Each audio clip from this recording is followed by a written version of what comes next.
this time, we have wide receiver John Neider. Questions for John? Greg? John, so obviously, your UConn background, you're a Connecticut kid, I guess. So give us a little the story of how you got from Connecticut to West Virginia. So obviously there's a big coaching change going on at UConn. And in the world of college football today, there's a lot of uncertainty. So I didn't want to roll the dice with someone I didn't really know. So I put my name out there.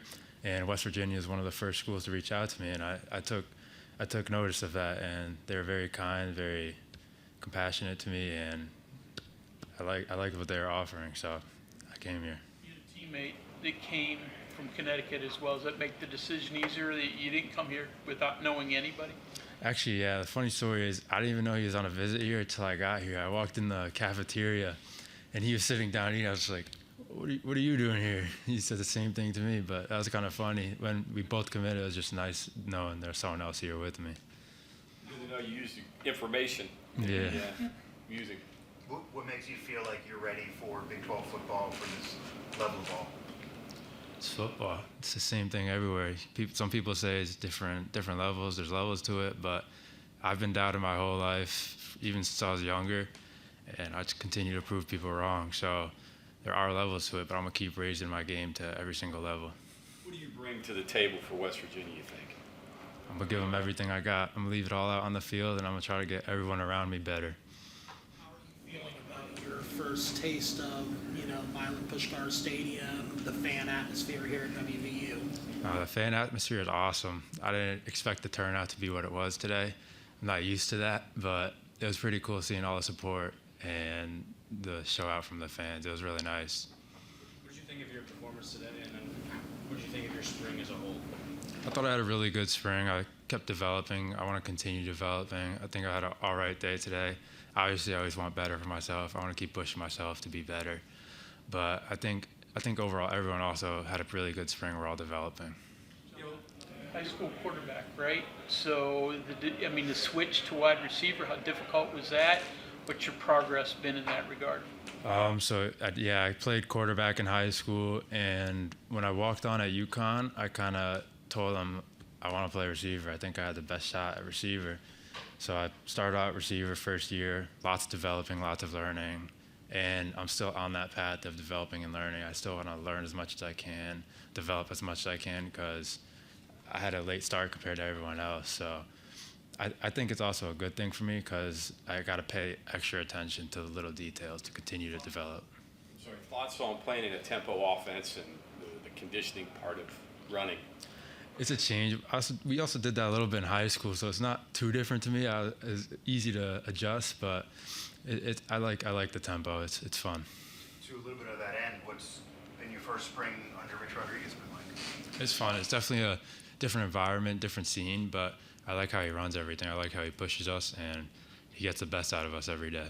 Any surprises from what you just heard from people? I imagine you didn't know much of him personally before getting here. Yeah, obviously I didn't know much of anyone personally when I got here, but getting up here, everyone was great. They didn't lie to me at all. My recruiting visits, everything they said was true. They're going to push me to get the best out of me, and they are doing that. How comfortable are you at the multiple positions at wide receiver? It's something I'm very comfortable with. At UConn, they moved me around a little bit in the slot, in the backfield, out wide. So I'm definitely comfortable with it, and wherever they put me, I'm going to learn that position and give my best. Development going from quarterback to receiver. Where do you feel you've made that biggest jump in your receiving game? That's a good question. I would say from year one to year two, because year one I was really overloaded with all this information. I didn't know how to put it onto the field. And when I got out there for year two, that's kind of when things started clicking. I was like, oh, I'm going to do this, or this is why they say do that. So I think when I got to that year two, everything kind of clicked. And after that, I'm just smooth sailing. Are you a quarterback playing wide receiver, or are you a wide receiver who played quarterback?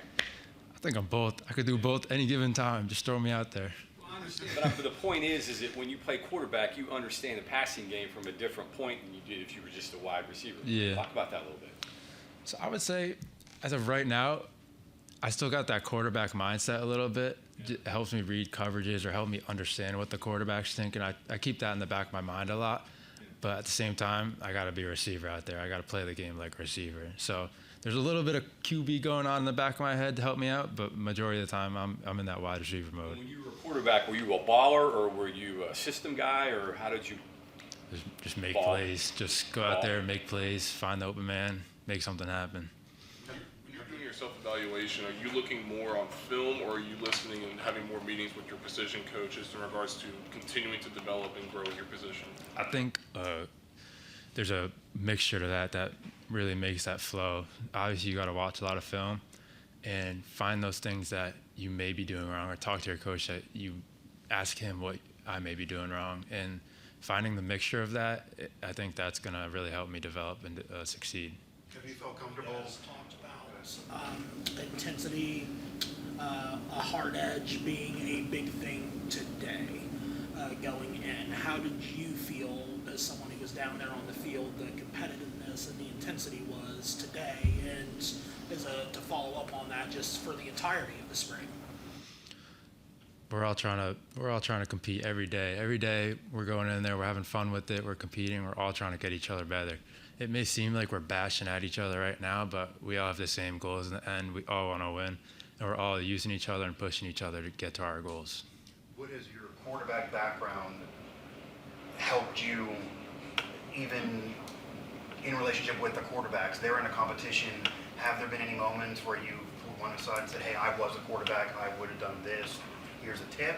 Has that been all part of your spring, since you have that extra dimension the other receivers do not? Not necessarily. I'll go up to them and I'll talk to them, but Do they know that you were a quarterback? yeah. They're on a different level than me. They're playing in college. I played in high school. I'm not going to go up to them and be like, hey, do this. I'm usually asking them like what they're seeing, what they're thinking, because they got a lot more experience than me. I'm looking to hear what they're thinking. I'll understand what they're saying. I could think from their perspective, though, they might not mind picking your brain a little bit. Yeah, no, they'll break it down for me a little more than they do with anyone else, but I usually ask them what they're seeing. Sure. So what's it like being a football player at a basketball school with women and men's basketball? What did it feel like going around campus and saying, hey, I play Canadian football? It's unique. It's a unique experience. Yeah, it's the only word I could think of. It's unique. John, you played receiver in high school before quarterback, right? How Yeah. much? Like, how much quarterback did you play?